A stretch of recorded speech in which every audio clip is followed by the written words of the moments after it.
I've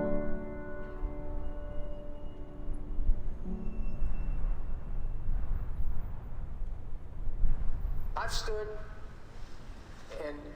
behind locked plant gates in city after city, looking at grass growing in parking lots where they used to make steel, where they used to make cars, where they used to make washing machines, where they used to make bicycles.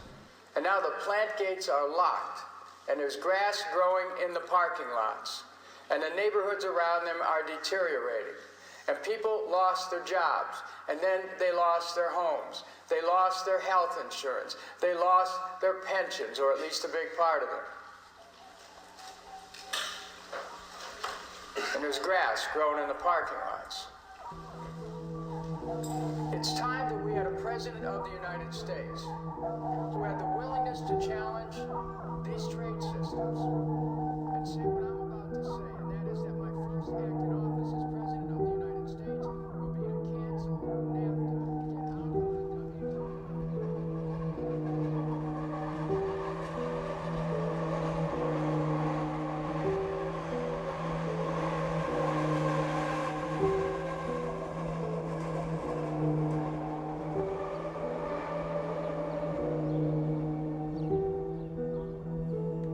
I got all mixed up. I guess I played it wrong. In the spring, when I started to grow up, I used to come into this park. I felt the way I do now. Just floating with happiness.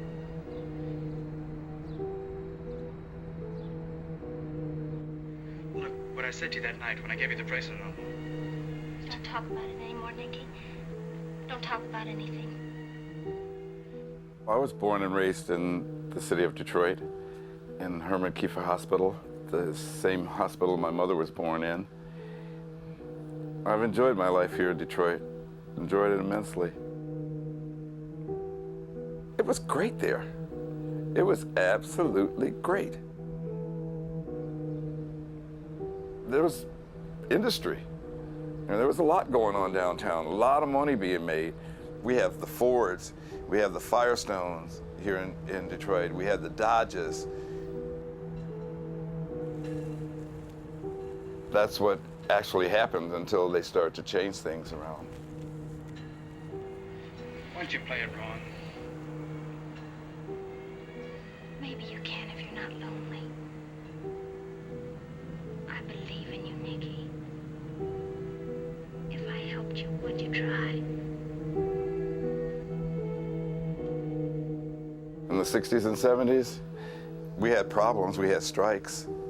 We had civil rights issues. We had one of the largest riots.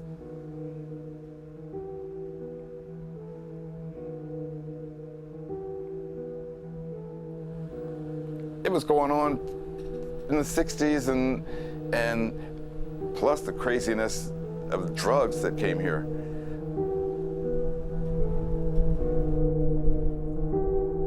That's what's happened to Detroit. You can't really say that it's one thing or the other. It's the compactness of all of those things.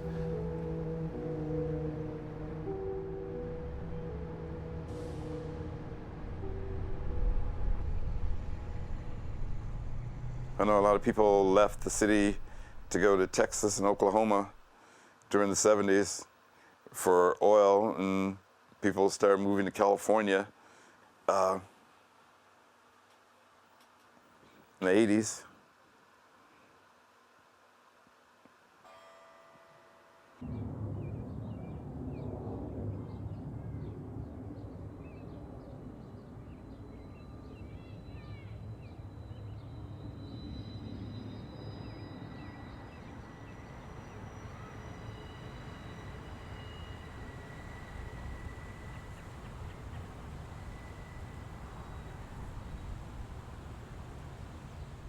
First time I was here when I was 16, it was like a rite of passage. You come to the train station with your friends, and it's a dangerous experience, and you sneak in with everybody, and you know, it's part of the Detroit experience. You gotta sneak into the train station Otherwise, you're not a man or whatever. So, and then since then, I've been inside of this place. I don't even know how many times. Really, I've seen every room and every floor, but the one thing I never saw was this place as a functioning train station. I never saw it with people inside. I never saw it with trains pulling up behind it, or ticket sales going on, or food being cooked at the restaurants, and people coming in and out and getting their shoes shined and their hair cut, and meeting family and friends on the concourse, and baggage claim people and taxis and everything. I never saw that. I never saw that.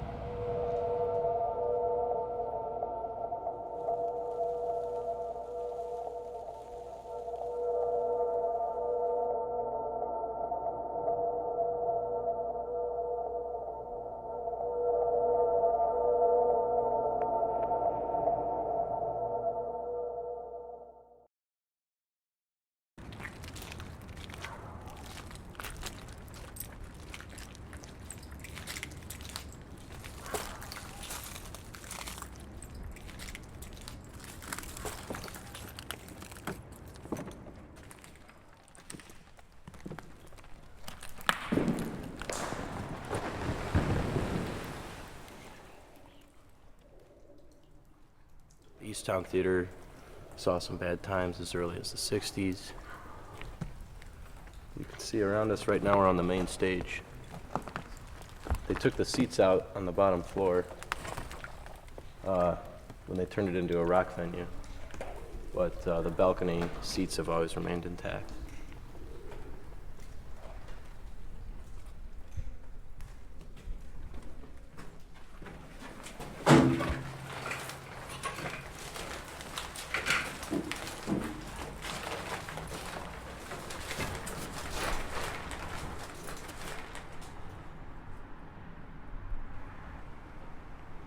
It's a B movie.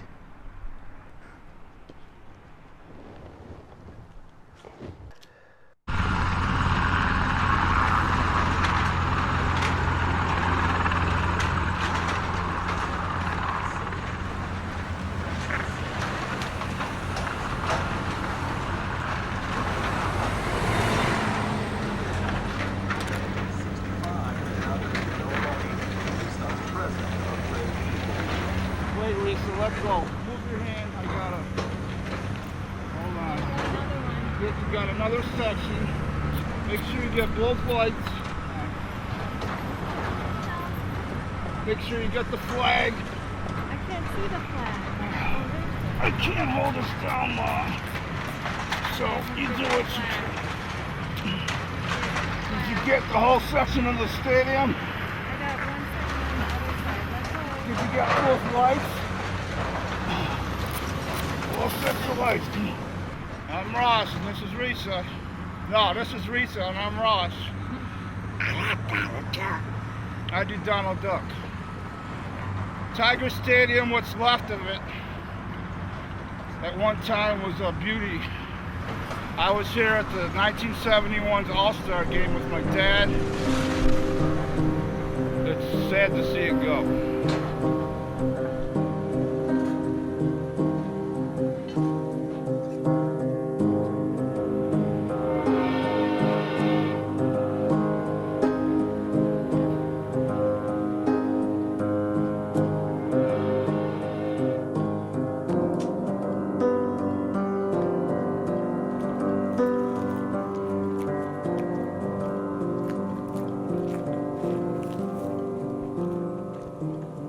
It's a strange situation to encounter these buildings and go into them and to see what's left behind. There's people's personal items and belongings, and like the whole city was evacuated.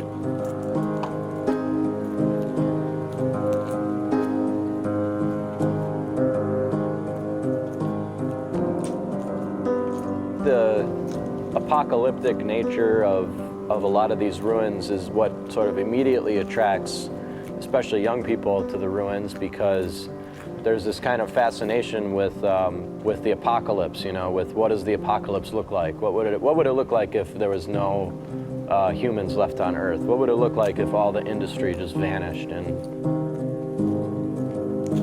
if you want an example of it, you can come here and really see it, you know. For me, it's like going for a walk in the forest or in the woods or something. It's very calm and quiet, and you know, you can kind of forget about the worries of the world and work and everything.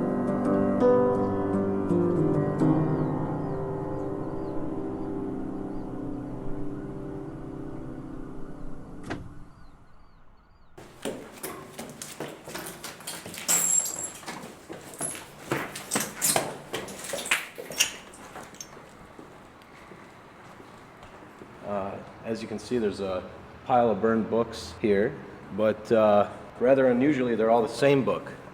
And most of them are pretty well burned, but over here, there's a few boxes that are still unopened. And the book is called The Voice. Some kind of religious book. But actually, I've been here 5 or 6 times now, and I still haven't bothered to read the book.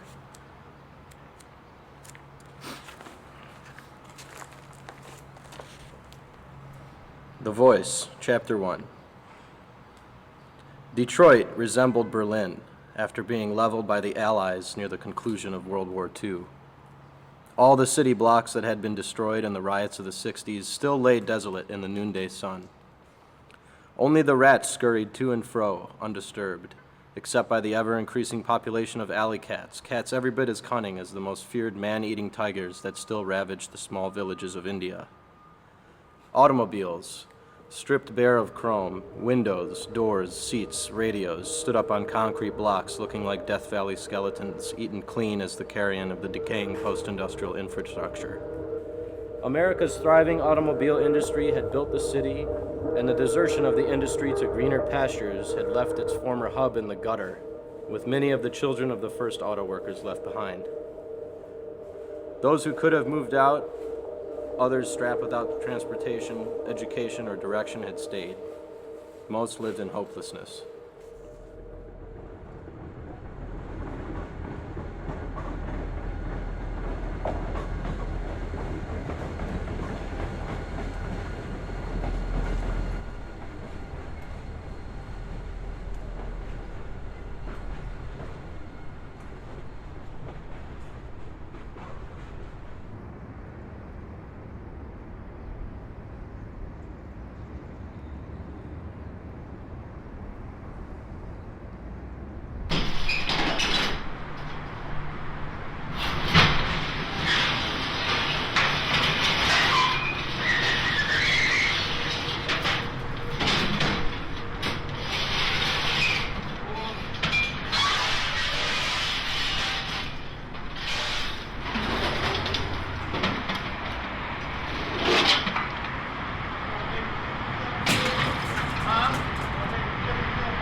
Today, throughout America, are monuments unlike any ever erected in history. They were built by American industry and symbolize the union between business and science, on which is founded the productive power of modern American industrial civilization. Since civilization's beginning, the great monuments of the ages have been built on the knowledge of the men of science.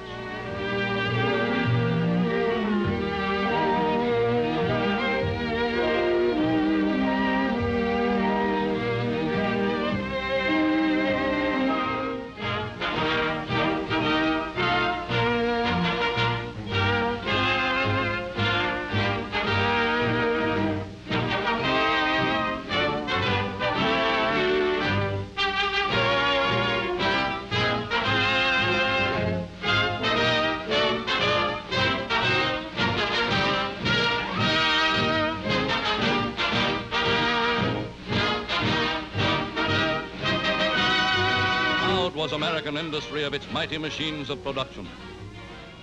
better business, a better way of living for the American people. Time marches on.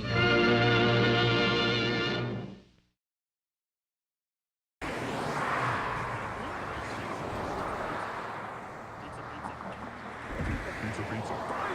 Little Caesar's new deep dish pizza. A large $7 pepperoni pizza. Huge crunchy slices. All day, every day.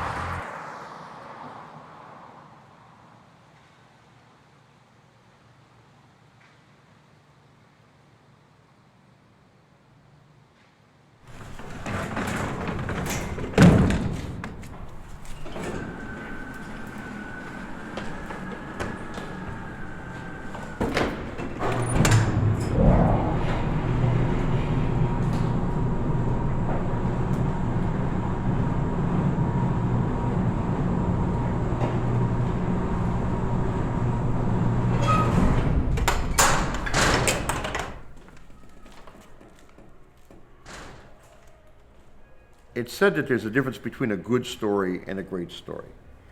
That a good story is instructive, and a great story is one in which you find yourself.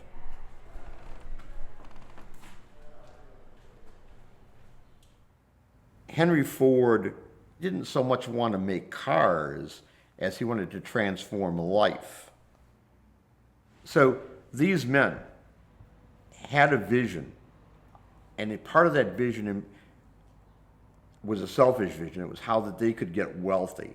And part of it was an innovation vision. They had an idea of new machines, new models of industry, new models of commerce. The Charlie Chaplin Modern Times, where the difference between the man and the machine was difficult to determine. That's the old myth of Detroit. A city built on the fact that everyone was a piece of a larger collective entity, and that prosperity and security came from this larger collective entity. That's the old myth.